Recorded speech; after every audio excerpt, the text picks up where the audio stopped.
Music off, will you? We got some awesome people here. Oh my goodness. Everyone here. Dave the Slave. With the land. Dave the Slave. My name's Dave Fuchs. Tonight we have a special program for you. I've been listening. They're cutting it right now. They're doing it right now. I've been listening to the stories from Rocky and Gary from when I was 15 and I came across the street to the airport over in Flagler, and they always had some great stories. I enjoyed listening to them, and tonight you guys are going to get to hear them. Rocky put together this legendary group, and I'm glad that I got a chance to be a part of it. Can you get Chris the bartender in here and turn up that speaker? Some of you guys know. He's a national and world champion skydiver, rigger, pilot, mechanic. He was a tandem master and also co-developer of AFF. You guys are going to learn all about the programs that they did here. Here's Rocky Evans. Thanks, Dave. I appreciate it. I taught you well, as I can see. Tonight, guys, this is all about the legends themselves, for what they've done in the sport, for what they've given to the sport, and what they have given up to get gold medals. And these medals, they don't come, like I said, at Winn-Dixie or Walmart. These are national and world medalists out here tonight. Plus, I got 5 or 6 other people who have done a lot for the sport that I thought should be mentioned tonight also. So, and there is I want to bring up this, and this is important to me because this guy, him and I were friends ever since I got here about 4 years ago. And he has a guy with super good qualities, his good energy, good skydiver, good organizer, one of the first of the Angle people, Luis Mendez, who is in the hospital today from an accident he had early last week. It broke him up pretty good. But I wanted to go on ahead and mention him and his girlfriend Tiffany. Tiffany, stay right next to Louise and keep him strong, baby.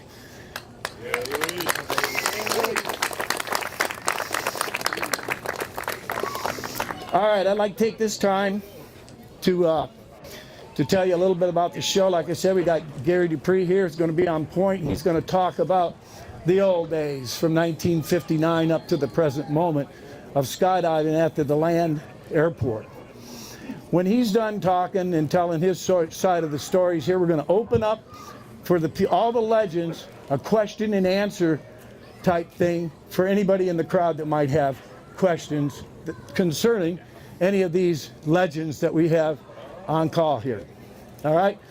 And at this time, I'd like to introduce a man of men, a man of many, but truly one of a kind, Gary Dupuis.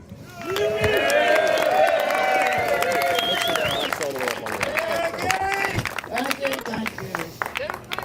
Hello, everybody. Thanks for coming. I think you'll enjoy the program we got. Would you all rather I stand up or sit down? Okay. I'm old, so yeah, I'm old enough and old enough that they'll let us sit down. You gotta look at half of it. Thank everybody for coming. We're gonna start my show and my part of it. Back in 1960, my brother Joe and I, we lived right across the street here from across the Highway 92 there. And they just got Gaffney. I don't know how many of you watched the film that he was on. There's a picture there of Joe and me when I was 16 or something. And we used to ride our bikes over when we'd see them jumping, and the clubhouse then was down at the, I don't know how many of you are familiar with the airport, but right near where Mike Trucker's hangar used to be. That was our first clubhouse. And it was there till about 1962. In 1962, they moved us from that hangar to that A hangar, that long T hangar that's parallel to runway 523. And on the west end of that, there's a picture of it if you look at that. One of our skydivers was a sign painter, and he dotted up the clubhouse for us there with a nice welcome to Deland, home of the Falling Angels, which was the name of our club. Can everybody hear me okay? Oh yeah, you're good. Okay, we're good. All right, after the Falling Angels clubhouse, we went, no, that's the third one there. The second one we don't really have a picture of, or the third one we don't have a picture of, was a little house. I don't know what it was used for previous to us, but we were in that. It was on over there near where the airport restaurant is. And then the next one was this big hangar here that you're looking at is 100 by 100 that the Navy built, and that was one of their maintenance hangars when the Navy came here and built the airport was built in 43, I think, and the hangar was about a 44 model. That was the last hangar that I was in, and that Skydive Deland was in. They started over here in this first building on the road over there is when I switched off running the parachute center, and Bob and them took over. We'll get into that a little later here in the show. But those are the hangars that we've been in, and then this is the latest and greatest here. That one there we was in that one until like 1983 or 4, maybe even 85, somewhere right around there. Boy, I didn't know I was going to have to read this in the dark. Oh, look, somebody has a can. Let me use that for a second. In April of 61, my brother and I decided we were going to jump, and we got our parents to give us a waiver notice, and I wasn't quite 16 yet. I was 15 and a half, but Joe was 16 and a half, so I guess it evened out. We made our first jump together on the M175, that same airplane that's sitting right there, and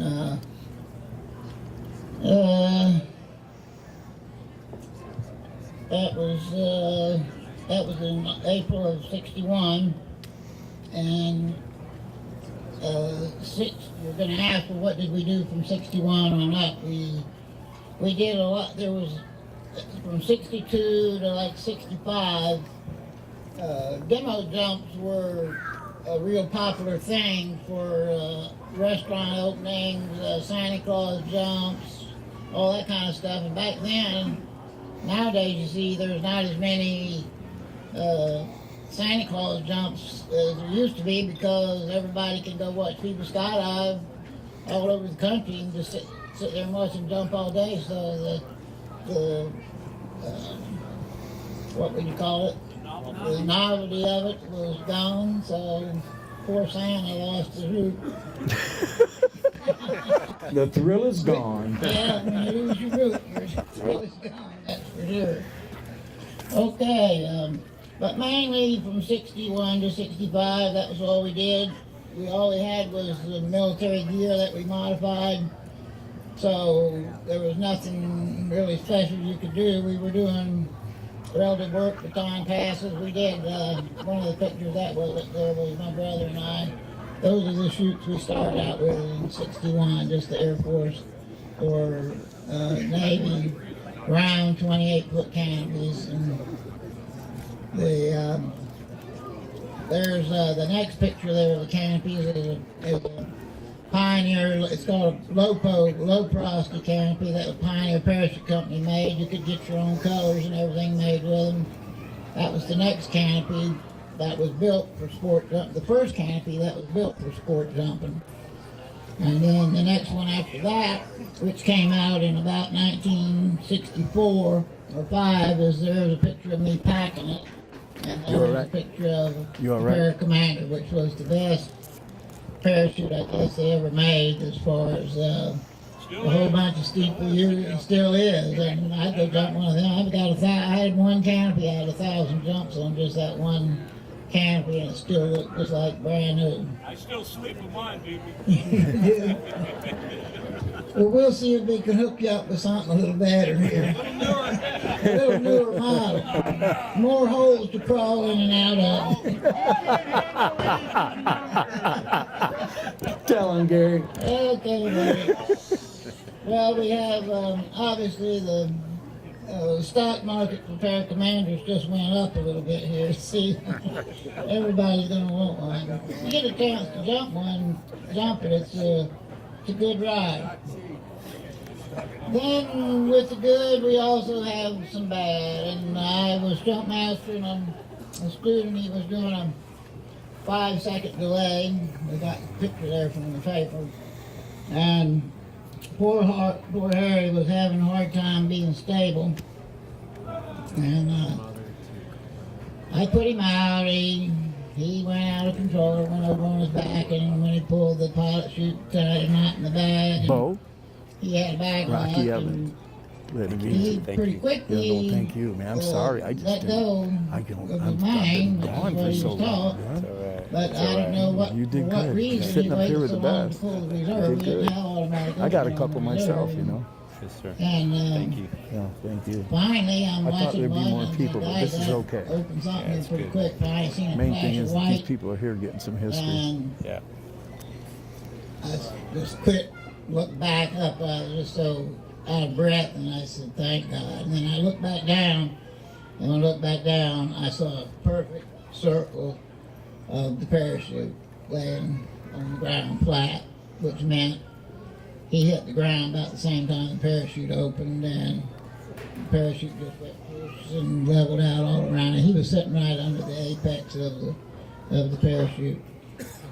And what killed him was his spleen was ruptured. He had 2 broke ankles and his spleen ruptured, which shows obviously that the parachute had slowed him down. If he'd have been another 15, 20 feet more, he would have survived. But when I watched him do that, it said, I told myself, there's got to be a better way of doing this than this. This is just ain't the best thing to do. So from then I started trying to figure out what we could do to make it better and find a new way of training. Remember, this is in 1965, so in 1966, I thought of this way here. The picture's up there now. Look at this. First tandem jump that was ever made. 1966. As far as I know, I built the harness there for little Charlie, and he was one of my students' son. His daddy had jumped, and he was doing good with his jumping, and his son came around, so I asked him that he wanted to let his boy do a tandem jump with me, and the little kid was all for it, and Daddy was too, so where we went, we just did a short clear and pull, but we were under a PC, and Crazy, huh? I unfortunately wasn't as fat as I am now, so we had enough. The PC with me and him on it was I don't know, maybe 220-pound load or something, but we landed in the P's, we were soft, everything was okay. And you can see the date on the picture is 1966. I knew when I did this that there was no way we could start doing this for other people until we get some parachutes built that would handle 2 people, the load of 2 people. And that was the restriction. We could build our harnesses, we could build everything we needed to do it, but we didn't have any canopies big enough to hold the load. So that sort of got put on hold until we finally did get canopies that were big enough to use, and then everybody knows the story from there. It kept the tandem jump, or became real popular, and it's a real good way to take somebody who wants to make one jump to see what it's like, or if somebody wants to do the AFF program, give them a ride on the tandem before they do the AFF course, so they really know what they're getting into, and it's all way safer than throwing somebody off the strut hook to a rope and hope everything works and they don't go backwards, and it lets the jump masters and the instructors be in charge of keeping people from getting killed. Okay, let's see where we are on there. Yeah. Next page.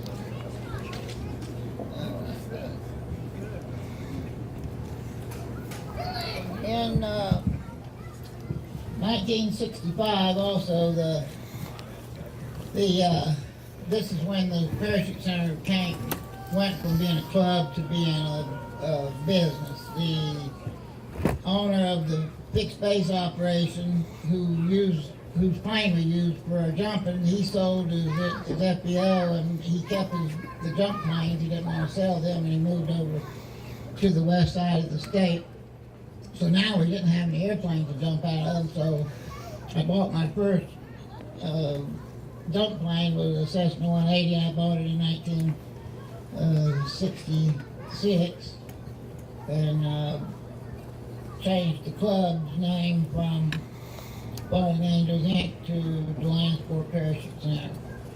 And that stayed to that name there until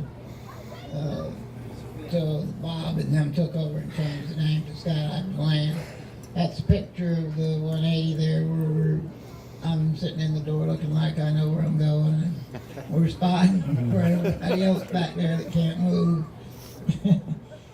All right, Dave, we got the airplanes. Dave, we got all of them from the start.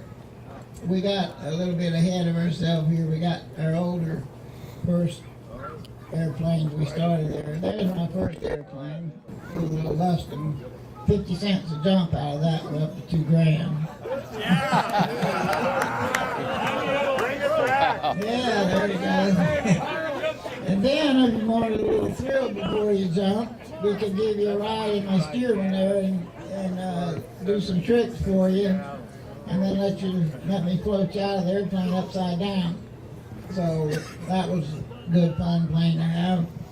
Then the next one was my DC-3, Mr. Douglas, and that's the plane there that got Deland on the map, really, as far as people wanted that 40 ways or 50 ways or 100 ways, and I knew if we could get this thing and get it going, be the first guy to open the barrel usually is the one that finds the gold on the top of it. So I bought this one, and a lot of other drop zones bought DC-3s because they said Gary's down there making a fortune with his, and so they bought one too, and a lot of them folded because they didn't have mechanics that could work on. Me and Bob, my partner in the plane, we worked on it and flew it ourselves, so everything was working good till this happened. Silly. This is what happens when the jumpers play pilot. They watch us take off, and we have to pull this lever out and up to put the gear up, and the other one to put the flaps up. So we were waiting for the next load to load up, and they were up in the cockpit playing. I was in the parachute loft. My parachute loft packing reserve for somebody that had a malfunction on the jump before. I hear this big bang, and I go, what in the world could that have been? And then somebody come running in and said, the DC-3 fell down. Somebody was in like I said, yeah, sure did. He climbed in the cockpit. Just engaged in landing gear. Somebody climbed up in the cockpit. This is playing pilot a and pulled the very wrong rope. fortunate thing. This wasn't fortunate, but the fortunate part of this accident was there was about 20 of the skydivers that were sitting under the left wing waiting to get on the plane. And the DC-3's landing gear is hydraulically operated, so one system pushes both landing gears up and down, but the side that's got the least resistance will always go up and down first, and the other one will trail it the same way coming down. But just sitting there, the one with least resistance folded, and the other one, once the one with least resistance folded, it locks the other one so it binds it so it can't fall down. Because if it had been the other way around, 20 people would have got killed. They would have been smacked. They'd have been sitting under that wing that's up in the air that looks like this one that's on the ground. So, 20 grand to get it fixed, but at least nobody got hurt. Thank the Lord. Gary, I was under the left wing. He was. I was under the left wing. Well, there was probably about 20 of them. And then if you notice, look here what we got. You know, turbine engine now. We had to have our turbine engine, you know, Steve Snyder. That's a Helio Stallion with the PT6 in it, same engine that's in the Porter and the Twin Otter. What other? The Pack, King Airs, all them airplanes. But Steve Snyder had that plane up in New Jersey there, and in the wintertime it was cold. They couldn't use it up there, and so he brought it down here and asked me if I wanted to fly it through the winters, and so I did.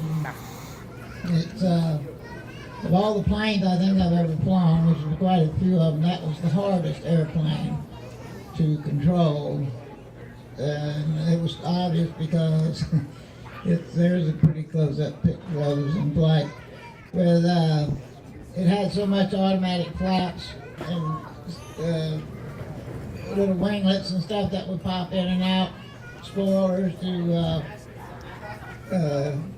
make it be a stow plane. It was very stow if you wanted it to be very stow. We were approved to take off right from in front of the hangar, straight across the ramp and right heading out.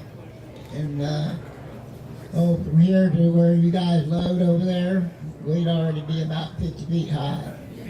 So, a lot of fun to fly, and then when he came and got it, they took it back up north, but like I said, it was hard to fly, and when they got it back there, somebody was trying to fly it, I guess, and wrecked it. They wrecked it once, and then fixed it again, and then I think Steve himself wrecked it. And from what they said, I was the only one who flew it that never wrecked it, so I was good or lucky, one or the other, a little bit of both. But it was fun airplane, everybody liked it. There was one of my 182s we fixed up and even put my initials on there. That was a real good 182 there, we had it. Is that Hoot there, Gary? Is that Hooter? All right. Yeah. Oh no, in that picture there, I think that's me. I don't know, it might be Hooter. Oh, okay. Back when you were skinny, huh? Yeah. Okay. Got a rainwater paint job? Yep, sure is. Everybody knew lots of people who know Carl Rainwater. Good painter. He painted Bob's 182 also. Okay, let's see where we're at here.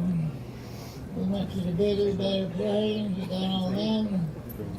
When we got that DC-3 here, everybody in the whole country started coming down here to jump, and that was the best thing I ever did myself for the business, as far as just getting the business going and keeping people here was buying that DC-3, and I was out on a limb. I didn't have no money, but I thought it would work, and it did.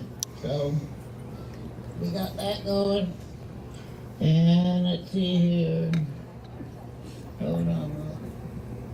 I didn't even want to turn the page here. Where we're at. Okay. That DC-3, and obviously the other drop zones, that Z-Hills had one, and some more up in the Carolinas and Virginia, they had them, and we did the nationals for a couple of years out of those DC-3s. That's when Mark had it. He sold it, or bought it from Jay and Andy, and then he painted it himself. That's the new colors there for it. We went to a lot of meets, the nationals, all the meets over in Zephyr Hills. They had their, how many of you guys remember your Z-Hills meets? Yeah! Or was the meet, or was you having so much fun you don't remember the meet? One or the other. Tell on, Gary. He knows. That was a good party and good meet. A lot of fun there. I did all the chief piloting and all the planes in and out there, but working with everybody, that was a lot of fun. I really like doing that kind of stuff. Oh,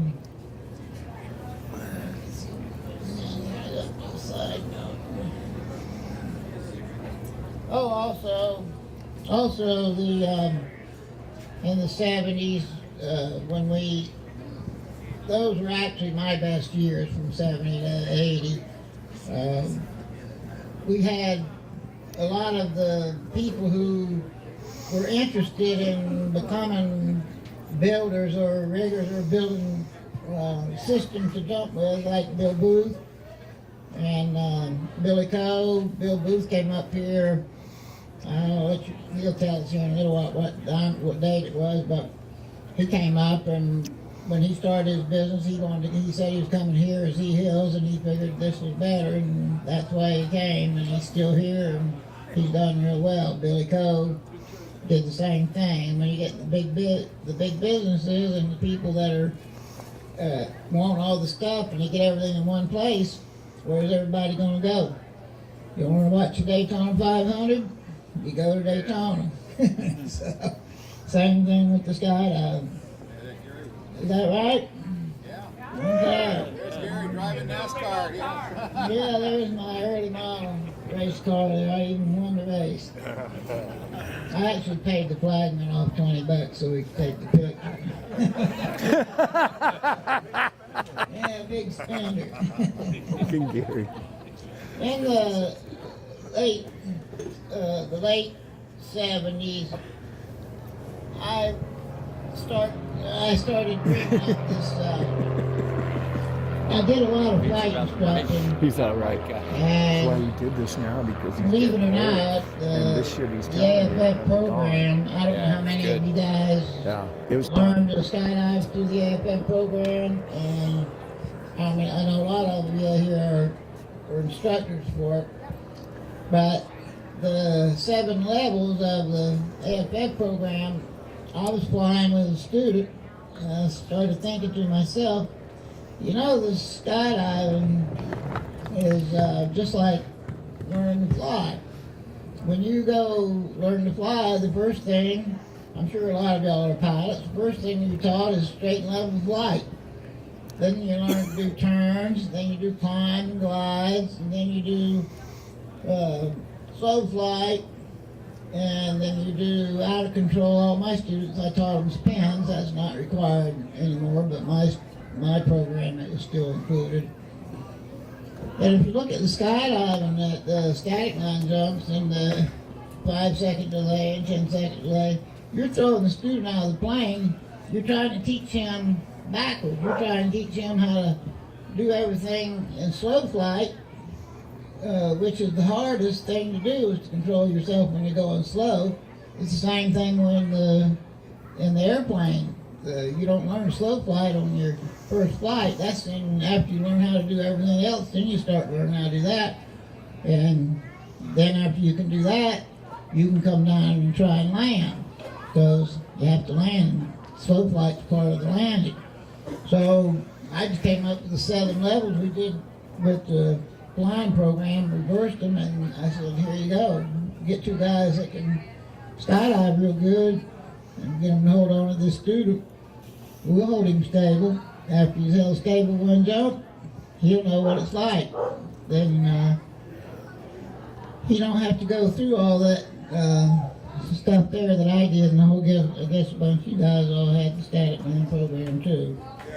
And the static line, the program obviously was a success, and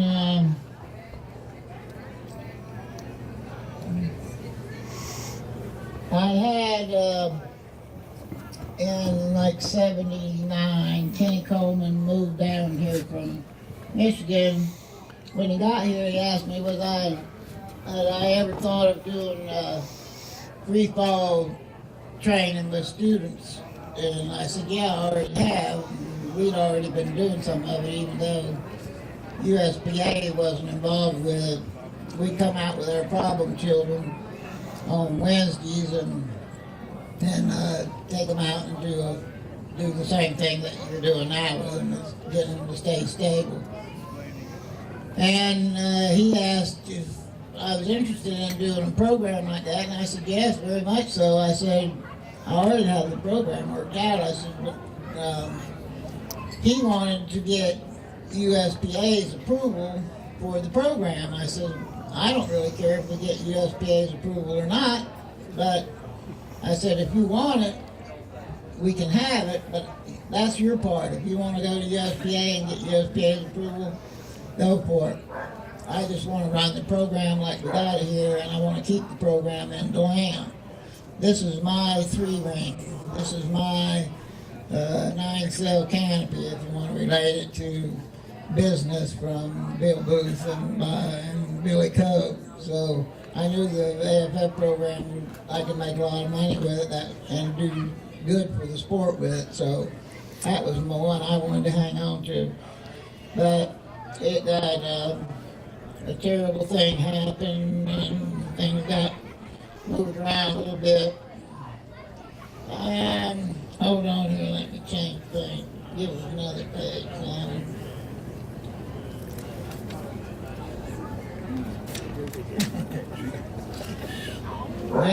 This is the end of it here.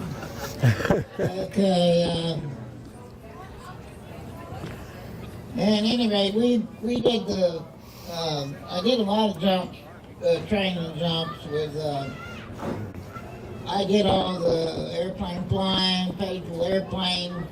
I had Rocky and Rooter and TK and Charlie and all the guys that were the good relative workers did the jumps with their students. We had no problem with all of our AFF students. And then my two best people, Kenny and Rocky, decided that they wanted to go back to Michigan, and so everybody out there ought to do it. And everything went to hell in a handbasket. I'll take a break and let Rocky tell you about the next 2 years. So this is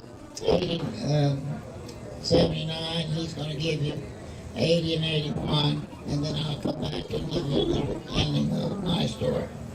So Rocky, where are you at? I'm up, huh? All right, guys, here we go. I wish I had a nickel for every time I told this story, but here we go. Ken and I were up in Michigan. Ken had already made arrangements to go to a balloon port in Evanston, Illinois, called the Windy City Balloon Port, and Ken had taught one of the balloon pilots there, AFF, down in Deland. And when he got back up to the Windy City Balloon Port, he organized 5 or 6 of the balloonists for us to go on ahead and teach. So Ken and I met up in Michigan, where we had a slight vacation with our families, and we met. And then we got in the vehicle and we drove 6 hours up to the Windy City Balloon Port. We got up there about 12:30 in the afternoon. We started the ground school, and we went up until about 4:30. After we got done with the course, or halfway through it, a friend of Ken's came up and asked us if we wanted to go for a balloon ride, and so we figured, why not? You know, at the end of the day, we're done doing our stuff, so we figured, why not? We'll go. So myself, Ken Coleman, and 4 other people got in the balloon, and we took off somewhere around 5 o'clock in the evening on August 16th, 1981. And after we took off, we were in a kind of like a bowl. It was like a sinkhole, almost like. So we couldn't really see what the weather was doing at the time, but it was starting to storm off in the distance. But again, this is a long, long time ago, and I think it was before weather was good and such. But regardless, so we took off, and as we started to climb out of the bowl, we started to move along the ground at a pretty good clip. You could look off in the distance, and you could see that there was some storms coming in, and the wind appeared like it was starting to increase. And we were probably in the air for about 15 minutes, and Jamie told us that he was going to abort the flight. So again, he was getting ready to bring the balloon down and land in a parking lot upwind of the power wires. Now, in ballooning, and I've been following this since I got burned up in this thing, I've been following hot air balloon accidents, and it's like 90 to 95% of these hot air balloons are running into power wires. And I just can't, for the life of me, figure out, I mean, don't you know upwind from downwind, or what's the deal here? So again, it's power wires are just something you just got to stay out, whether you're skydiving, your hot air balloon, anything. Just stay out of those wires. So, but he chose to go on ahead and land the balloon upwind of the wires in a parking lot, big parking lot, like a Walmart parking lot, something like that. And just before we were to touch down on the ground with the gondola, we were probably 4 or 5 feet high off the ground. He chose to abort the flight, and he released the cord in the middle that went up to the top of the balloon and closed the vent and hit the power. And there we were, climbing, but we didn't get good enough climbing, so we hit the power wires right up the gondola, right about halfway up on the gondola. Once we got in those power wires, I knew at that point in time I was screwed, and everybody else in there was screwed too. I mean, learned that from skydiving. So I kind of got way back down in the corner of the balloon, and I knew holy hell was about to come down. And come down it did, in all of its flaming hellacious glory. I thought I was, at that point in time, I just literally thought I was going to die, and jumped over the edge of the gondola and free fell for maybe 65, 70 feet. And was lucky I landed on a hill, a big long hill, probably 75 feet long. When I hit the hill, I immediately did a PLF and started to roll down this hill. I mean, just like a bowling ball would roll down the lane. I was just head over heels rolling down this hill. I ran over a great big bush. I remember doing that, and came to a stop at the bottom. And when I stopped, I went, oh my God, what the hell? But never did I pass out. And I'm thinking, I know I broke my legs. I've had to have broken my legs. And when I stood up, I went, yahoo! I didn't break my legs, but I damn sure broke my wrists and burned everything up on my body, about 35% of it. So when I scurried back up the hill, and I could see the balloon that was in front of me about 300 yards away, at probably 100 and 200 feet high, on fire, slowly turning. And when it hit the ground, it exploded, and 1 millisecond there's a giant hot air balloon, and at the next moment a giant ball of fire goes up, and the balloon was gone. Just nothing there. And I went, oh my God, I didn't know what happened to everybody in there. So an ambulance came and got me and took me to the hospital, and at that point in time, I never really knew it was Ken that got killed in there, and everybody else got killed for an hour and a half, maybe 2 hours in there. I kept asking them, what's up with Ken? What's up with Ken? We're not going to say this and that. Well, he ended up dying, and I was in the hospital for 2 months, and when I sat in that bed and I started thinking about the AFF program and all the work and all the time and effort that we spent on this program, it just tore me up. And I'm thinking, oh my God, what are we going to do now? Ken's dead, and But anyways, I got back down to Florida, and when I got down here, Gary was getting ready to get rid of the hangar, and there was some changes going on with Bob and Tommy Pyrus coming here from Arizona to start Skydive Deland and such, and that was basically about the only thing that I ever came in. From that day on, I was really never contacted from USVA about doing really anything. Although they did give me they granted me an instructor rating, and my friend Hooter a jump master rating, and I did help a few courses being an evaluator. But AFF came about for basically. It's a good program. It's a solid program, but personally, myself and Gary and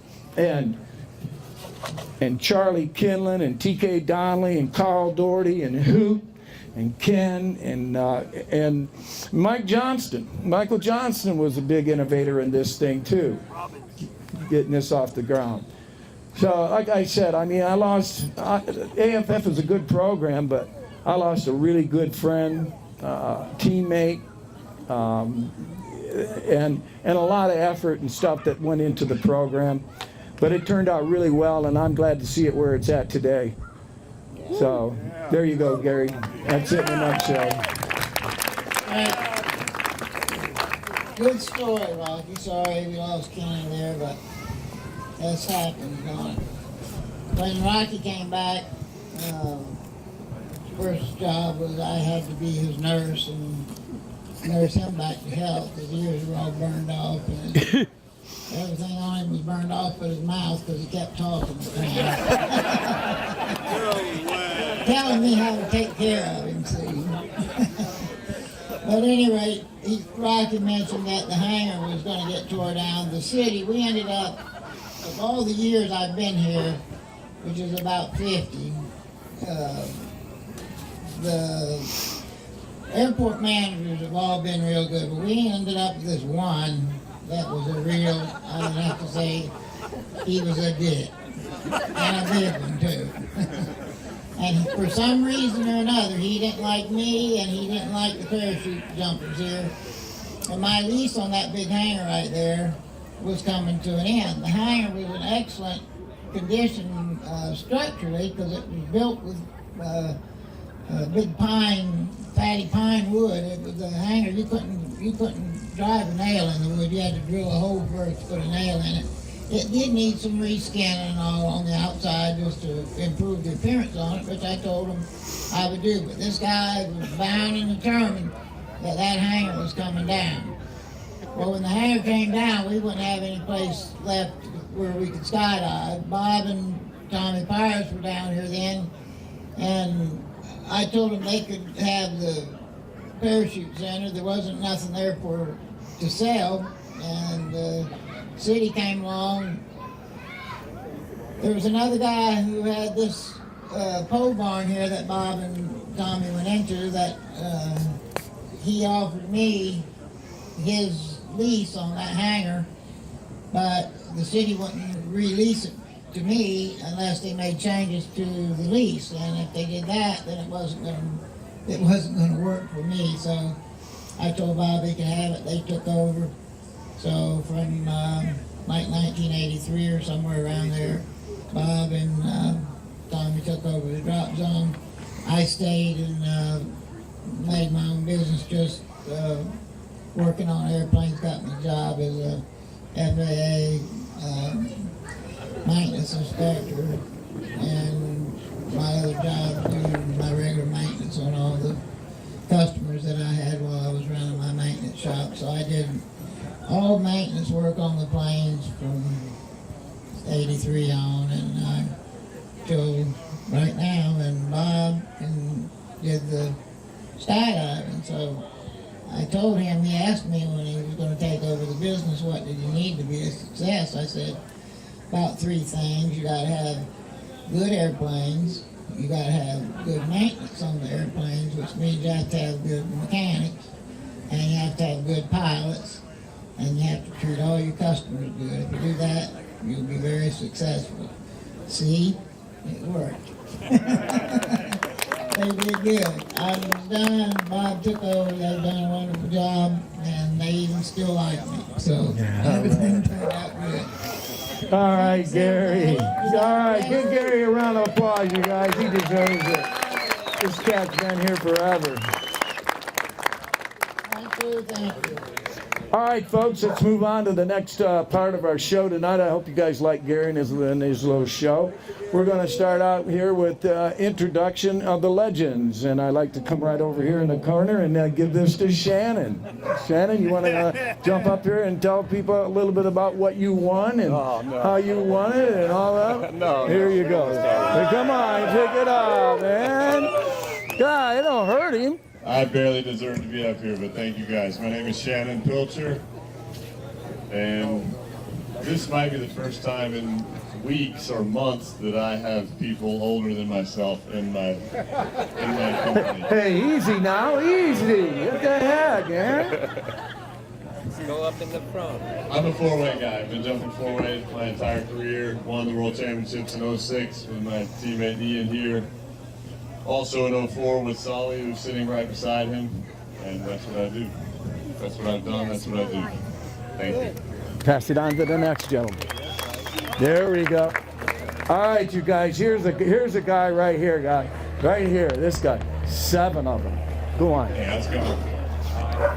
It's a real pleasure. It's an honor to be up here tonight. Jay Miletsky, been in Deland since 2002, and took 7 world titles in the time I was competing in canopy piloting, and 10 world records. This is my predecessor right here next to me, Kurt Bartholomew. Pass it on. Thanks, yeah. What's up, guys? Good. My name's Kurt. I've only been here since 2006. That's when I started jumping, so I'm just a baby right now. But I got 5 world titles. Spent most of my career chasing this guy. Yeah, I don't have any world records or anything yet. Hopefully that can change soon, but hopefully I still got a lot of years in me competing and everything, and I can represent the land really well. So. All right, Kurt. I'm Sam Brown. I started a little earlier in the process. My world title was in the mid-70s.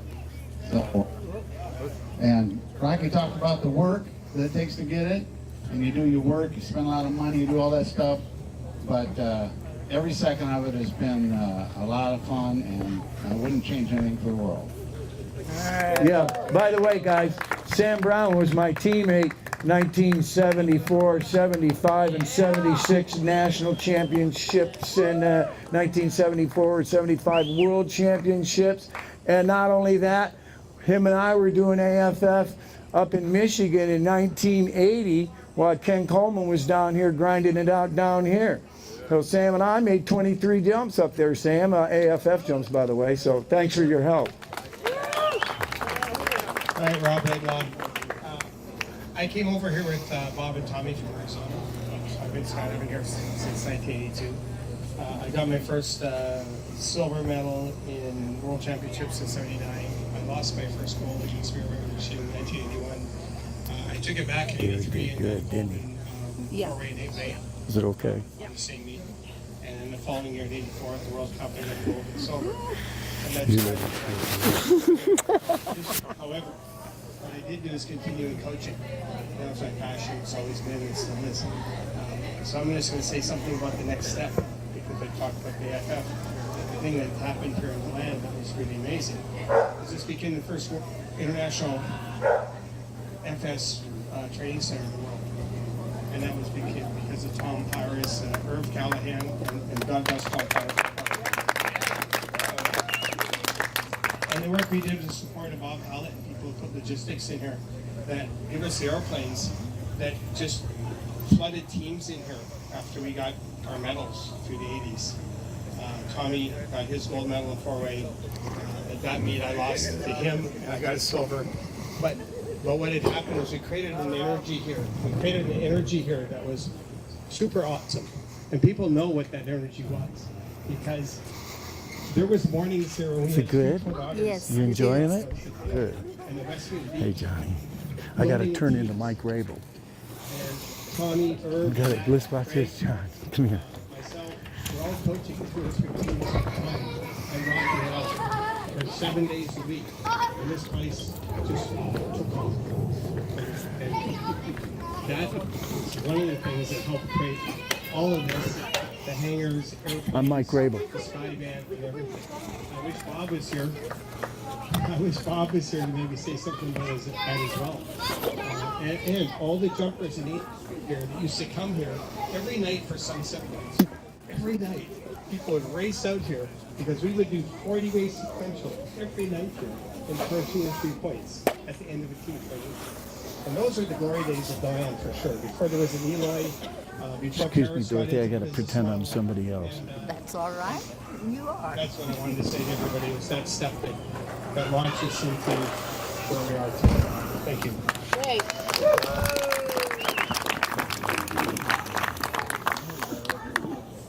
I'm Solly Williams.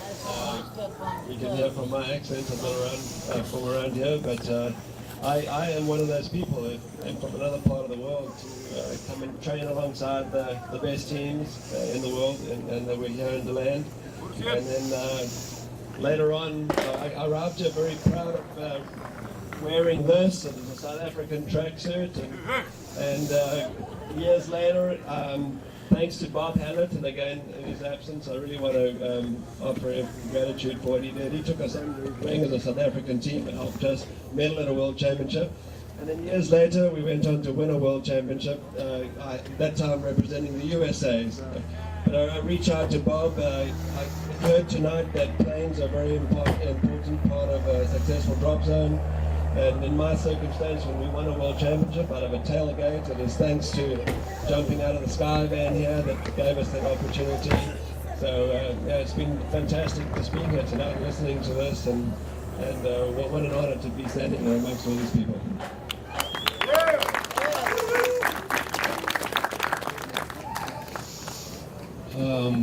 Certainly humbled to hold the mic here tonight and amongst all this history and all these incredible people. My name's Ian Bobo, and I feel like a baby in the grand scheme of things as far as the history that's been laid out here before us tonight. And I was a young college kid with a lot of fervor and wanted to be a world champion and knew where I needed to go with my teammate Shannon, and Deland was the place. It was late 90s when we headed down here and to start our path and try and become world champions in the four-way world. And we had this grand scheme, and we were fortunate enough to get a lot of the industry players involved. Bill Coe, Bill Booth, Bob Hallett, and the formation of the factory team concept originated at that time, and I was fortunate to be a part of that wave, and the plans that we had surrounding that project to become world champions ironically didn't work out the way we expected in the four-way world, but around 2005, 2006, I was fortunate enough to be involved in a team that brought me to the world championship dreams that I was able to achieve in 2005. National championships in 2006, world championships with Shannon and Deland Fire, and we were predecessors to the era that our coach here beside me, Solly, that helped us guide us to those dreams and achieve those goals in the four-way world. And ironically, I was fortunate to be a part of the transition into the canopy piloting world at that time as well, and I actually feel pretty proud about holding a world championship. At the time, we didn't have a world championship in canopy piloting. In 2005, it was just a kind of a test event at the time, and we had about 2 or 3 World Cups, I believe, and I won the World Cup in 2005 in Austria, and then later that year, sorry, my memory, sorry, it's like 2006-ish, World Cup in Austria, and then later that year I won the World Championships in formation skydiving the same year, so with Deland Fire. So I have nothing to say but humility and surrounding myself with the greats of this sport and all the amazing people that pioneered ahead of us and inspired us to be the people that we are. And it's an amazing night. Thank you for putting it together. No problem. Thank you, man. Right here. Thank you. All right, folks. I'm Mike Rabel. Well, I was Mike Rabel. But anyways, Mike couldn't make it tonight because I think he's down on the Amazon River mining for gold or something, or some kind of crap. You know, Mike. Anyways, Mike's not going to be here tonight, so I'm going to go on ahead and represent him and tell you what he has done in his skydiving career, which is pretty impressive.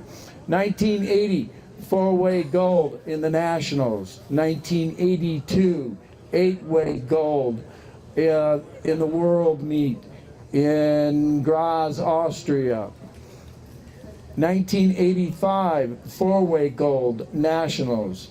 1985, four-way gold, World. 1987. He was a team leader in China. And that's it for Mike Rabel. I'm sorry I couldn't make it tonight, you guys, but I'll try to make it next time. Right now, I want to introduce a good friend of mine I've known for a long time, who is one of the best riggers and a good pilot, a good skydiver, and I've known him for a long time. He's still in the industry, and that's Rags Rigetti. Stand up, Rags. Okay, and we're moving down the road here. Charlie Kinlan. Hey, Charlie. Oh, here. Hey! Here. Hey, man! Hey, listen, I have just one thing to say. I might not even have been here. Thank you for the best rides ever moved to Deland, except that I have a friend in Xenia, Ohio, Jim West, who bought the drop zone that I was jumping at. Right? And they never even said anything to us. They just called the state police and told them they wanted us kicked off the drop zone because we were smoking pot, drinking beer, cursing, and pulling. That happened to you too? That happened to me and Sam. We got kicked out of there too. What the hell? Once, man. And the state trooper comes up to us and says, "You guys are telling me you guys are smoking pot, drinking beer, cursing, and pulling us." But one of my teammates was a New Orleans cop with 10 years on the force, and they just walked off together and, talked about it. And we didn't get, nothing happened to us, but we had to leave. And then I started coming to Deland because I couldn't find any place to jump in Louisiana, like southern Louisiana, southern New Orleans, and that's how I... Is there a label on the back of that chair? Yes. Mad Dog. Okay. That was good. Yeah, that was good. Yeah. And then Where's Norman at? Huh? He's peeing right now. Oh.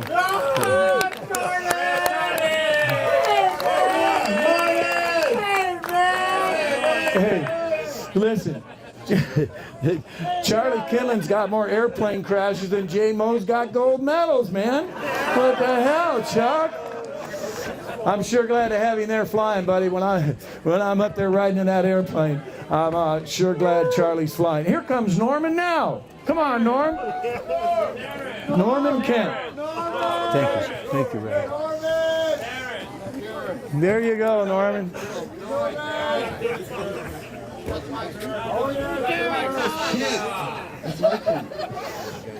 Okay, well, hey, first of all, thank you for putting this together, Rocky. Appreciate it. So, I don't have a gold medal. That's why I'm I'm going to say something about it. But what I wanted to say is I wanted to take a moment to go back to some of the stories that Gary was saying and to tell you about how I met Gary. Deanna and I were skydiving. I had just learned to skydive. I had about 20 jumps at the time, and we wanted to go to the U.S. and see what it was like. So we drove from Mexico City to Laredo, which was one of the closest places to Mexico, and the weather was crap. So we looked at the map and went like 1 finger, 2 fingers. Yeah, how far can Florida be? And we started driving. And I came here and bought my first Stratostar. This was 1975. I had about 20 jumps. He let me jump it. He thought it was okay to jump it. And I came into the landing area and crashed really bad. And I remember Gary saying, "What the hell were you thinking, boy?" And I remember reading the manual that said not to do anything below 500 feet. So I didn't touch the toggles until I and my first landing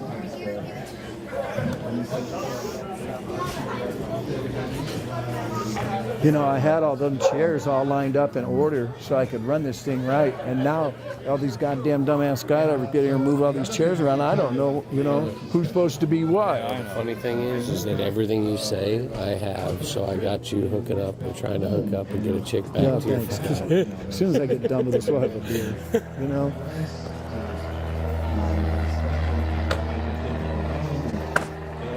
And my dad said, "You went to Deland?" I went, "Yeah." Like he knew the place. And then he told me that he was stationed here in Deland. My dad was stationed here when it was a military base in Deland. Yeah, and that's just a coincidence. And he also told me that they used to buzz Stetson University. It was all girls university, and they all used to buzz the place, and they all topless up there and stuff. And the other thing I remember about that trip was meeting Bill Booth, which is right here. Bill, you're a legend, and you should be in the front row here too. And Bill was like, he talked to me for one thing. He was like, he talked to me, you know. And he was packing on the side of the hangar. What do you think, Gary? Great. Yeah, good. Is it going all right, Sean? Yeah. Talking to himself and all that. And then I'm like, what are you doing, you know? And Do you feel like telling that story? The cleanest to Yeah. I will. I'll lead you into it. And he was doing Maybe short and sweet. How is it going? Is it okay? Yeah, I'm enjoying it. Good. Yeah. And that's how I learned how to pack. And still today, whenever I pack, I pack it that way because that's the only way I learned. And that's one of the things I have a great memory of Deland when I was just starting in 1975. And that's why I don't pack. I don't know how to pack. So anyway, thank you very much, Gary, for all the help in meeting my life. Rocky, thank you very much for putting this together. I don't have a gold medal, but I really have a lot of great memories from Deland, and I'm glad I'm back. Thanks, Norman Kent. There's only one Norman Kent. You know that, don't you? Oh, yeah. Thanks, Norman. Let's move down the line here and see if I can find somebody else. Yeah, get somebody else, man. Come here, Tommy. Yeah. This guy here, he's been my best friend for a long time. I think 30-some years or whatever. But here's Tommy Finnegan. Hey, Al. Thank you. Yeah, I'm humbled as well today to be hanging out with, people that are just a lot more awesome and have talent that are just unbelievable. So, all you guys, the young guys, we respect you and we look up to you and carry on the tradition. But yeah, I was lucky enough to be on a 10-way team in 1986. Hold that mic up here closer. Dead Meat, we called ourselves. It was our team name, and we did that because we were competing against Roger Nelson's team. And he was free flying. Michael. And they were out. Don't run off. I'm gonna. Oh, cookie. I do too. I'll be back. Okay, because you're going to be up next. Well, Bob is, and I want you to say something. So we went for the Nationals, and our best time was a 6.89, second 10-way.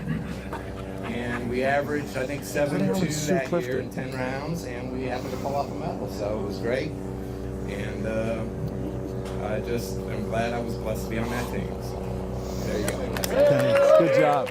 Good job. I'm looking for Sue Clifton. She was sitting right there. Maybe she had to go to the bathroom, so. Yeah, okay. Let me go on ahead and move down the line. Here's a guy I want to introduce right here. Right here. This guy, him and I spent 13 days stand up Mitch Dakota. Mitch Dakota, right here, guys. I spent 13 days, me, him, and Bill Booth on top of a rock called Sierra Autana. You got that picture, Dave? Well, whatever. Anyways, let me introduce to you Mitch Dakota. Got to hold it up tight. Can you hear? Okay. You're next. Thanks. Gold medalist, 4-8-way, whatever. Hell of a lot of silver medals, hell of a lot. Anyway, and then in 1985, BBC, they hired me to kind of babysit Rocky and Bill Booth because they were going to be sent to Madonna and they needed somebody. They needed adult supervision. I thought this would be. I thought there'd be a lot more people here. Well, it is a drop zone.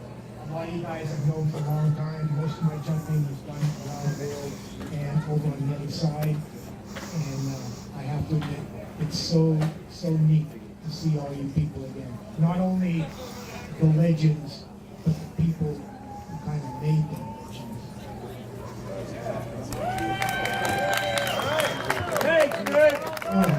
I'm going to give it to Carl. Give it a Carl. Yeah, let's give it to Carl. No need introduction for this cat. Carl Doherty. Carl Doherty. Where the hell did Sue go? Where's Sue? She's slippery. She what? She's slippery. I don't know. I don't know. Oh, I man. went to the Nationals for the first time in '73 on a team with the. I don't know what happened to her, man. I won gold medals at the Nationals for quite a few years. I started winning gold in '85. Thanks, Ron. It's worked out okay, and not many people, I thought. But It's cold. Is that her? I took second place in '91, first place in '92.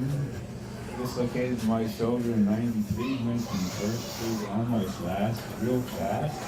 And then with XDZ, I won 4 in a row with XDZ, fine as can be. We used to have a thing. XDZ, LSD, PCP, THC. You gotta keep it separated. Speed Star Jesus.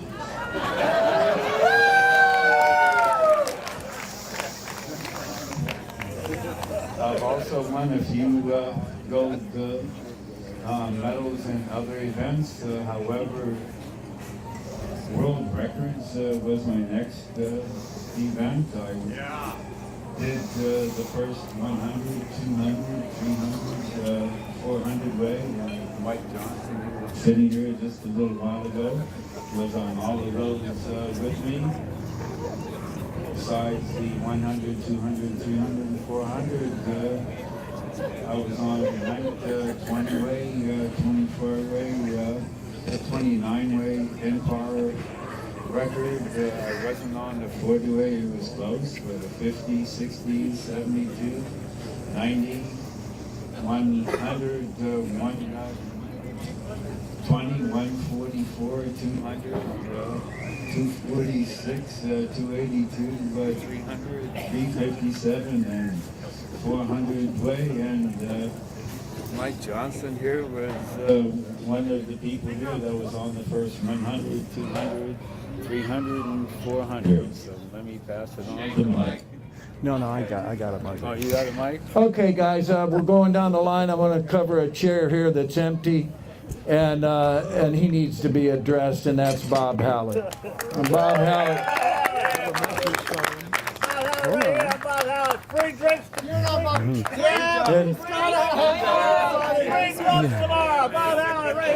After Gary, or after Bob and Tommy got the drop zone from Gary, I mean, it's gone in leaps and bounds what Bob's done here at the Deland Airport. And between me and you guys, I mean, he's done one bang-up job. And Michael Johnson's got a message from Bob that he want to say, and here you go, Michael. Yeah, Bob couldn't be here tonight, but he was happy to hear Gary pointed out that Jeff Rates used to be No, you didn't miss nothing. You're right in line. Pilots got like a nickel a load, and so in commemoration of that, the pilots are now going to get a nickel a load. No, seriously, Bob did send a message, and he said that he would like everybody to know that if it wasn't for Tom Pyrus, Skydive Deland would not. That's what I'm looking for. And now I'd like to introduce to you Mike Johnston. Okay, well, I had 4 people I wanted to mention, and Tom Pyrus was one. Doc Gaffney is the guy that started skydiving on Deland Airport. And he did that on December 26, 1959. And if you were here earlier, you saw his interview on the screen over there. And he was the president of the Fallen Angel Skydiving Club for 10 years, and then he turned it over to Gary. And he told you the rest of the story there. And so I want to give Doc Gaffney credit for starting skydiving. Yeah. Ironically, 13 years later, on December 26, 1972, Is it good? was when I made my first jump here, after spending the night on Doc Gaffney's couch before. There's a guy most of you probably haven't heard of. His name is Nick Lucas. Rocky knows him. Sam knows him. He was the genius that made the breakthrough in 10-way. He was the genius that invented large formation skydiving. You guys know him. I just wanted to mention him. Yeah. Now you're stressing my memory. Who was the other one? So, Tommy. You know, I'm the very first free flyer in Deland, yeah? You were? Yeah. When? 95. Tommy What's your became name? Bob Cuss. The premier organizer. Bobby Cruz. You don't It took a know. couple of Okay. years, but he picked up the mail. I know your name, not the face.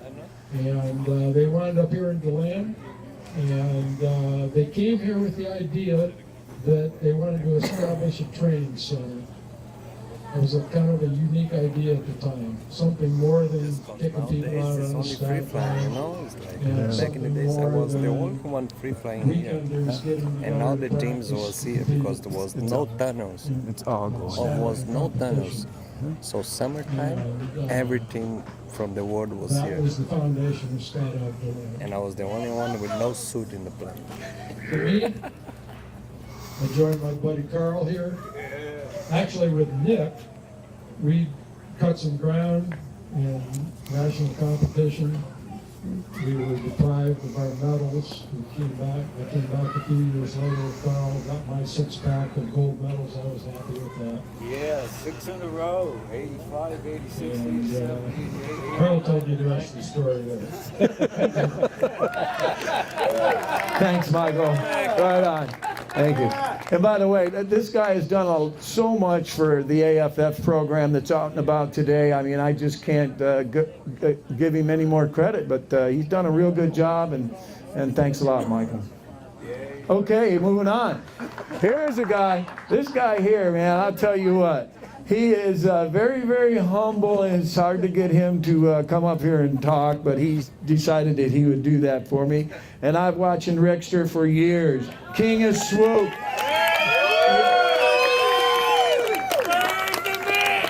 Do you all remember the ditch? How about the ditch, huh? The king of swoop right here, bro. This cat used to swoop that ditch. I mean, he would get down and dirty into it, and he'd just spring up, and he'd come out smelling like a rose every time. Here he is. Easy, Charlie. We all take a hit. A little dirty. Here he is, Rickster Powell. So he had his 400 jump today. He bought some beer, and I just think there should be a little bit of recognition for the new generation. I'm not manifesto, honey. I mean, I'd love to do that. No, I will. Yeah. I don't give a Well, shit. I'm just saying, there's a bunch of people here who might be thirsty. I understand that. Speak up, man. We can't hear you. Okay, I'll speak on. Just hold it up to hold it up closer, Richard. Well, I came to land after starting to jump at Static Lines in New Jersey. I got really You lucky. don't. Come here. Found my calling. You did great. You're good at talking. Yeah. Yeah, you can do it. Brought me out the next weekend. I'll tell you. Yeah. This worked out okay. When you're Squares. Yeah. Here. Cessna 182s, and I was really blown away. So I found my calling instantly in 1984. August 11th was my first time. And I came to land, I think, first time in 86. And I did some jumps here and started working, and went back up north and came back down here, and Bob was like, hey, do some AFF and some tandems, and I started doing that out of the 182 and 206, and I've been here ever since. And I don't think I did anything. The battery needs to be changed out on that mic. I think it's a bad mic. This one's good. You just got to hold it closer. Did you ever get a chance to show that picture of our car? Okay, I couldn't see it. I ain't looking at that. 50 years old. I remember when I was 32. I don't think I did anything that nobody else did. I'm just happy. Yeah, but you were one of the first. You're the first. Thank you very much. I think, as far as a lot of people say, oh, you're the grandfather of swooping, but what about Jack Jeffries? They didn't fly like you. They not you. Fly like you. They not you. Yeah, but they're not from Deland. They're not from Deland, and all these people are from Deland, and that's what I want to make a point. Everybody's from Deland. Still, you on the mat. All right. All right, thanks, Rickster. Good job. I'm going to walk over here, the guy with the camera, and he probably don't want to say nothing. That's too bad anyhow. Van Weideman. You got to push the button up. Is green light on? Which one? Well, there's only one button. It's right there. There you go. Say something. Yeah, I came down in about 85, got here when Dupuis was running the place. Actually, You were here way before that, dude. Dupuis was running it over by the airport bar. How about 79 or 80? And I have 6 gold medals in 10 way, and I have a gold medal in 20 way, and I have a gold medal in 4 way. Life is good. All right, Van. Van the man. If you want to know anything that's going on, ask Van. He'll tell you. Okay. There's some people that couldn't make it tonight that I want to mention. Sue Clifton was here, and I think she Hiding in there. where's she at? Can I go get her? Yeah. Keep going. All right, go get her. Until then, I want to mention a lady who I've known for a long time. Was a pretty little shit, and she came with Bird's group to the Nationals, and her name is Val Slocum. But she wasn't Slocum back then; she was just Val. But either way, she could have been here tonight if she could have, but she's not. And she was a team leader for the Golden Knights in 1993.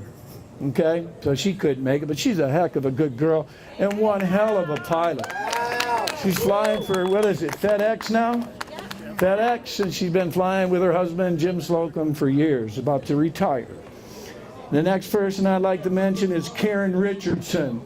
She got her gold medal with Carl Doherty, XTZ, 1996, 10-way national champion. Okay, and I'm fighting for light here. The next one is Nancy La Riviera. Nancy is quite a competitor. She's a heck of a nice gal and a good accuracy and style lady. In 2015, she was first in accuracy, first overall. And I think that what year was 2015? Damn, it was just a couple years ago. But she's done a lot. She got 25 bronze and 25 bronze and 15 silvers or something like that. But one hell of a competitor. Okay? And I think that rounds it out for the legends. There is a few other things I'd like to talk about right now. Damn fingers. First thing I'd like to say is I'd like to have some special thanks out there for Dara.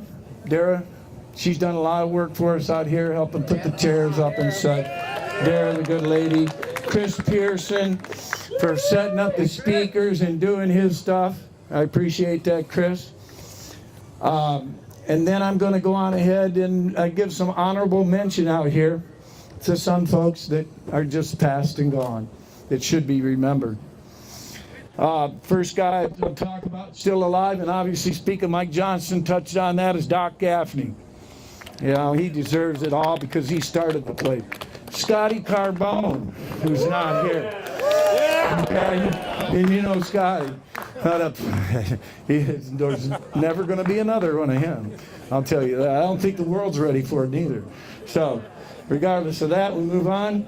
John Robbins, who was a really, really big innovator in the AFF program, wrote the 7 levels with Gary Dupuis and Ken Coleman in Gary's office up at the old hangar. Johnny Robbins is just one of those guys. He's a lot like Luis. He has very, very good, strong vibes, good vibes, positive vibes. And we miss you, Johnny. Okay. Joe Morgan. There's another cat. This guy he was a member of the Magic 10-way team, national champions back years ago at the Nationals. Joe was a really big innovator here at Skydive Deland. He really was a good load organizer and helped out all the young people. It didn't matter who you were or what you're doing, he would try to get you on that load to help you out in your skydiving career. We're going to miss you, Joe. We already do. And so, there you are. Tommy Pyrus. Again, let me move on. Tommy Pyrus was the first professional skydiving coach who got paid that I've ever seen, and it was a big, big thing, a big hurdle to cross for professional skydiving back when Tommy started doing this stuff. He is a real big innovator in professional coaching. Okay, moving on here, I'd like to say thanks to Katie Hallett, who's not here, and my mother, Betty Evans, who's not here. They both passed away last year. And Bob and I both took a hit when that happened. But they must have done a good job because, look at us. We're still here. All right, moving on. Mr. Douglas. There you go. Mr. Douglas. Somebody should put Mr. Douglas into the Hall of Fame. Or Rich Fedamore. Okay. We keep on going down here. Nick Nichols just passed away. There's a guy who's been a skydiver since, God, back years and years ago. A really good person, okay? And he just passed away. And above all, I got to mention Fang, Richard Fenimore. Okay? He was my partner for years, and that's where I got all this gray hair. All right. All right, guys, here's what we're going to do here. We want to open this thing up for anybody that has any questions out here in the crowd that might want to ask to any of these legends that are up here on stage. But before we do that, I'm going to see if my buddy TK's around. TK, come on up here. I want you to tell the story about one night when him and I were hanging out at the airport bar. Keep it up to your face, tight. Okay, this has nothing to do with skydiving, which is probably a topic you're all familiar with. So here we are at the airport bar, which is the old Officers Club, which is the other restaurant on the flight line, right? Well, Michael, I'm coming out. I think it worked out okay. Because you think it's okay? Rocky put it together. And over his shoulder, I'm seeing No, but I wish I did. in the middle of the airport here. If I come out there, will you show me? You can't see 100 feet. I go, Rocky, what's going on out in the middle of the airport? And he goes, I don't know, let's go check it out. See you soon. Now, of course, this is way before 9/11, so we could just drive on out there in the middle of the airport, in the middle of the night, you know? In the jump truck. And here we come across this twin-engine, what used to be a twin-engine Aztec sitting on the closed runway. Cocaine everywhere. The whole top of the tail. I was there. How about that goddamn Sue Clifton? I had her here for a little bit. She escaped just 2 seconds before. That's what she told 2 me. seconds when I was before. coming back from Basically, when you walk up to the aircraft, you can just look right under the cabin. I'm proud of what I did. Carl said everything. And there's nobody there, except a couple of DEA and FBI agents. And Rocky and I come strolling up and we go, what's going on here? We're in charge here, right? Now we figure we got a little authority because usually Gary Dupuis, who had the Deland Air Sports, Deland Skydiving Center over there, if an airplane landed with their wheels up, Gary would be the one to go out there and pick that airplane up and remove it. So we figure, hey, we work for Gary doing AFF. In Gary's proxy, we're going to go out there and see if we can't get some business, you know? So, guess what?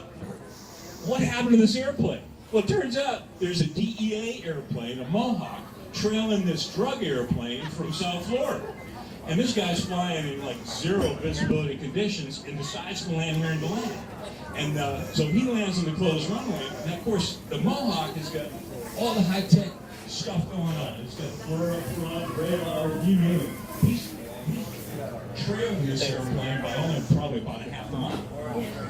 So he comes on in and lands, and during a high-speed taxi and all that fog, all of a sudden he sees his twin engine sitting in front of him, stopped on the runway. He doesn't have enough juice to get up and over it cleanly, but he tries. And I think his right prop just went zing and cleaned off the top of that airplane, the left wing and the tail. And a huge suitcase or two full of cocaine, which spread it all around. Now, of course, it's dark, and there's no lights out there when Rocky and I get there. So we don't know there's like, 30 pounds of cocaine sitting out in the grass area. More like 700. But we do see that 4 suitcases are still sitting there in the fuselage. Awesome job, right? In the back of the Yeah. Well, we did it up for Louise. Just as we walk up and we ask these guys what the hell's going on, they identify themselves as DEA. Yeah, I mentioned it. They tell us they've been tracking this airplane, and they told us about the crash and did what I said I would do. The pilot's okay. The Mohawk landed right beyond, and the pilot was fine, but his airplane was all screwed up. But the guy unzips the big suitcase, pulls up this, if you know what a 20-pound bag of ice looks like, it's about that size.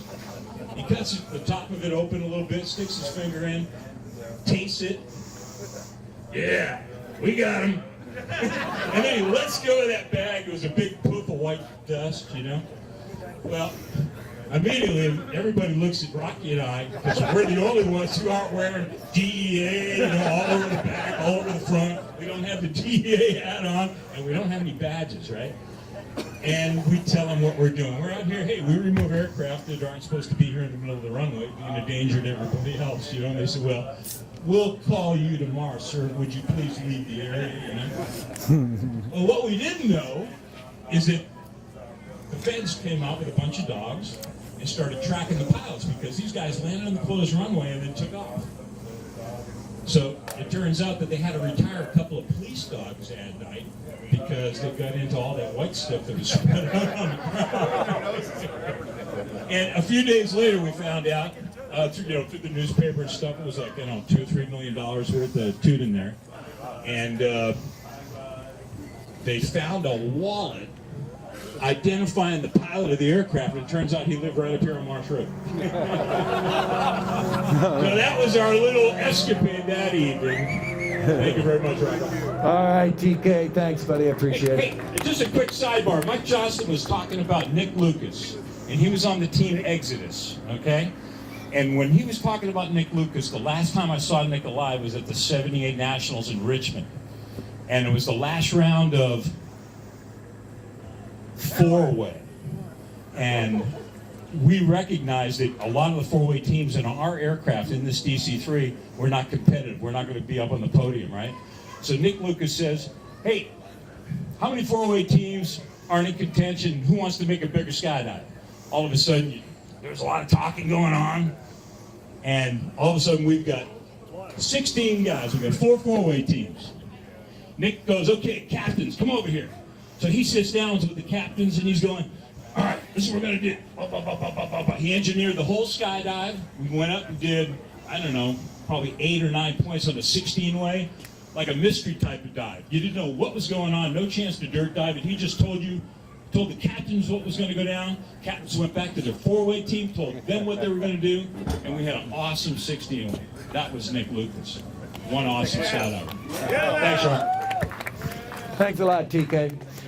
Okay, folks, if there's not any questions that anybody might have for any of these legends that we have out on stage, feel free to come on up, and there's a mic. You can ask a question if you'd like. Anybody out here want to ask a question? I just want to say one thing. Come on, and here we have a legend himself, Mr. Bill Booth. I do a talk on this every so often. There have been golden ages in the world of music and in art. But what happened in Deland, all right, between about 1975 and 85 was the golden age of modern skydiving. Thanks, Look Sam. what happened here. We had AFF tandem, all right, the first swooping canopies, the first world record large stars, hand-deployed pilots, 3-ring release. Everything came out of Deland. It's kind of amazing, and people around the world know. I got to tell one more story. That was a golden age, and it's still going on. It's a good one. I'm trying to figure out what angle flying is. I lost my false teeth. No, it's angel flying. Yeah, don't laugh. Don't laugh, man. It cost me $1,400. That's what it is. We started it here too. We just spelled it wrong. Anyway, think about everything that happened here, and nothing like that's ever happened in the world of skydiving before, and probably won't happen again. All right, Bill Boo. There you go. And Bill, he said it just exactly like it is. I mean, it's hard to get everybody together, especially when you got all these skydivers that you got to deal with, to have them show up and do and da. Okay, Gary. Gary's got to go home and feed his dog. And has anybody got any questions they want to ask these guys? Is Sam Brown here? Sam Brown is right there. Stand up, Sam. Somebody's looking for you. All right, before we go, I got one other story. I want to share this story with you because it's pretty funny. When I was running my drop zone up at Flagler Beach, 1993, I just got covered underneath my wife's insurance, and I decided it was time to go get my top teeth pulled and get a plate put in and get some false teeth in there. So I go to the dentist and go do and get my teeth pulled and the plate put in. And then I go back to my drop zone that I'm running in Flagler Beach. So 2 or 3 days went by, and I needed to get in the air and jump, not because I wanted to, because I had to pay the bills. So I had an AFF repeat level 4 that I was taking up. And I think I might, maybe Rags the Flyer or Dave the Slave, somebody. But anyways, I take the student out of the airplane, swing around to the front of this guy, and release him and give him the turn sign. So this guy, he starts his turn, and it's ever so slow. I mean, he's just barely chugging around. And when he gets to the front of me where he's supposed to stop, he just kept on going. Like, and it's just ever so slow, and I'm saying, come on, man, stop the turn, stop the turn, stop the turn, stop the turn. Well, he didn't stop the turn, so I did. And when I reached up and grabbed this guy, I pulled him up real close, and I went, relax, relax. Arch! And my false teeth flew out of my head. Okay? So there you got it in a nutshell. Take that with you home, boys and girls. All right, you guys, thanks a lot for the night. And I hope everybody enjoyed it, all right? Thanks again. How we do, Gary? Happy birthday, Mama. Hey, thanks for them go-aheads. They help. Thanks, Rob. Yep. I'm going to get with you here in a little bit. I'm going to ask you a couple questions for Push. Sure, yeah, no problem. Thank you, brother. No, hey, you got a place to stay? Actually, I live in Fort Pierce. Okay, good. I live like 2 hours Yeah, no away, problem. so I mean, you want to grab him? Well, I want to get Gary before he leaves. He's getting ready to go, so grab him first. How you doing? Shannon, thank you so much. Was it good? Did you think it worked okay? I just think it's a good thing. This guy here, look. Thank you so much.